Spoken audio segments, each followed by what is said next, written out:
رمضان نیکیوں کا موسم بہار مبارکباد ہو۔ اس ماہ میں جتنی محنت ہم کریں گے نیکیوں کی اتنی اچھی فصل تیار ہوگی۔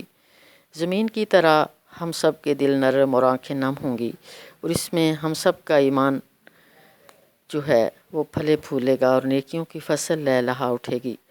اگر دل پتھر کی طرح سخت ہوں گے تو پھر روزوں اور تراویح کا سارا پانی بہہ جائے گا اور کچھ حاصل نہ ہوگا۔ بسم اللہ الرحمن الرحیم۔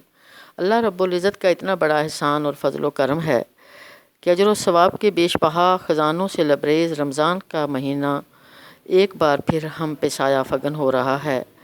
وہ ماہ رمضان جو نیکیوں کا موسم بہار ہے، جہنم سے آزادی حاصل کرنے کا ذریعہ ہے، اور جس کی ایک رات یعنی شب قدر 1000 مہینوں سے افضل ہے۔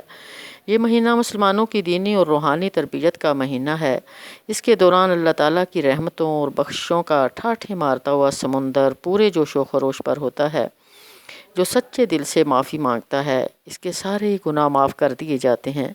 جنت کے دروازے مسلمانوں کے لیے کھول دیے جاتے ہیں، اور چھوٹی چھوٹی نیکیوں پر بھی اجر و ثواب کے خزانوں کے منہ اللہ تعالیٰ اپنے بندوں پر کھول دیتا ہے۔ آحد وسلم کی حدیث ہے جس کا مفہوم ہے کہ روزہ جسم کی زکوٰۃ ہے۔ جس طرح زکوٰۃ نکالنے سے مال پاک اور بابرکت ہو جاتا ہے، اسی طرح روزہ رکھنے سے جسم گندگی اور بیماریوں سے پاک ہو جاتا ہے۔ اور ایک اور حدیث شریف میں ہے کہ روزہ ڈھال ہے، جس طرح ڈھال انسان کو دشمن کے حملوں سے بچاتی ہے، اس طرح روزہ مسلمان کو شیطان کے حملوں سے اور گناہوں سے اور جہنم کی آگ سے بچاتا ہے۔ سبحان اللہ۔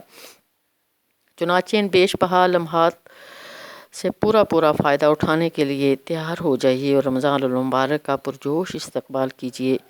پختہ عزم اور ارادہ اور نیت کر لیجیے کہ رمضان المبارک کے پورے روزے پورے اہتمام سے رکھیں گے۔ نیت کا اپنا ایک ثواب ہے جو نیت کے ساتھ ہی آپ کے اعمال میں درج ہو جاتا ہے۔ سبحان اللہ۔ طے کر لیجیے اور ابھی سے اس پر عمل شروع کر دیجیے کہ تمام نمازیں پابندی کے ساتھ باجماعت ادا کرنی ہیں۔ باجماعت نماز کا ثواب 27 گنا زیادہ ہے، اور رمضان المبارک میں یہ ثواب مزید 70 گنا بڑھ جاتا ہے۔ قرآن کریم کی زیادہ سے زیادہ تلاوت کیجیے۔ یہ اللہ پاک کی کتاب ہے جو زندگی کی سب سے بڑی رہنما اور ہدایت کا سرچشمہ ہے۔ قرآن کریم کو ترجمہ اور تفسیر کے ساتھ سمجھ کر پڑھیے، اس کے معنی اور مفہوم پر غور و فکر کیجیے، اور جو ہدایات اس میں دی گئی ہیں ان پر عمل کرنے کی پوری کوشش کیجیے۔ حدیث شریف کا مطالعہ کیجیے۔ رسول کریم صلی اللہ علیہ وسلم کا فرمایا ہوا ایک ایک لفظ ہمارا سچا رہنما ہے، اس پر غور و خوض کیجیے، اور ایمان اور عمل اور فکر و تدبیر کے سچے موتی حدیث پاک کے ایک ایک لفظ میں موجود ہیں۔ انہیں اپنے دل میں بٹھا لیجیے، ان کو اپنے عمل کا حصہ بنا لیجیے۔ اللہ سے مغفرت طلب کیجیے، گڑ گڑا کر گناہوں کی معافی مانگیے۔ یہ مہینہ اللہ سے بخشش کرا لینے اور گناہوں سے پاک ہو جانے کا مہینہ ہے۔ ہر نماز کے بعد اور خصوصاً افطار سے پہلے صمیم قلب کے ساتھ دعا کیجیے، کیونکہ یہ قبولیت دعا کا وقت صحیح ہوتا ہے۔ طے کر لیجیے کہ سحری سے پہلے اٹھا کریں گے اور نماز تہجد پابندی سے ادا کریں گے۔ تہجد کے بعد اللہ کے حضور رو رو کر دعا کیجیے۔ یہ قبولیت دعا کا خاص وقت ہے، اور آخری رات کے سناٹے میں پڑھے جانے والے نفل اور مانگی جانے والی دعائیں اللہ کو بہت پسند ہیں۔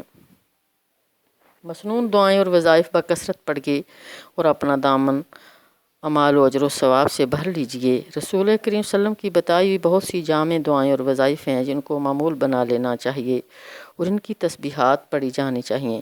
رمضان المبارک اللہ تعالیٰ کی طرف سے ایک ٹریننگ کورس ہے۔ بہت سی جامع دعائیں اور وظائف ہیں جن کو معمول بنا لینا چاہیے اور ان کی تسبیحات بھی پڑھی جانی چاہیے۔ رمضان المبارک اللہ تعالیٰ کی طرف سے ایک ٹریننگ کورس ہے جس نے اپنے بندوں کے تزکیہ نفس اور تربیت کے لیے مقرر کیا ہے۔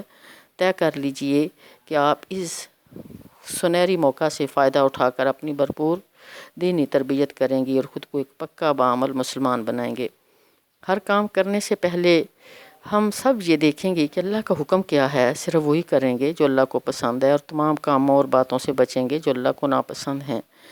اپنے لیے مغفرت، نیکی، صحت، خوشحالی، رزق حلال اور اس میں برکت، ترقی کے لیے دعائیں کیجیے۔ اس کے ساتھ پاکستان کی خوشحالی، استحکام اور یہاں اسلامی نظام کے قیام کی دعائیں ضرور مانگیں۔